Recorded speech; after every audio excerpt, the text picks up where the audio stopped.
Welcome to Chillin' 101. We hope this video helps. You start by making sure your Gorilla tag has a compatible mod loader.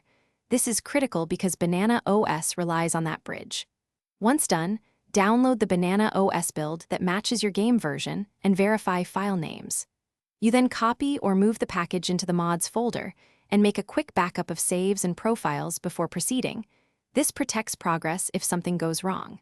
Finally, launch the game once to allow the loader to detect the new module. You enter the Banana OS menu using the hotkey or gesture you configured.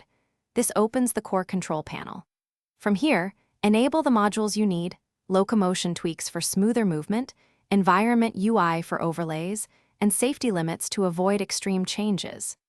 Make sure to adjust sensitivity and snap turn degrees to match your comfort, and set access permissions so only trusted players can use admin tools. Take a moment to test each toggle in a private. You wrap up by thoroughly testing Banana OS in a private map.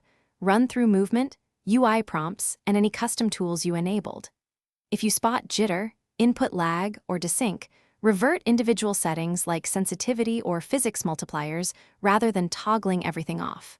Should the game crash or fail to load, immediately restore the backup you created and verify Banana OS matches your game version. If problems persist, disable recently added modules one at a time to isolate the culprit. Thanks for watching. Consider subscribing if we helped you.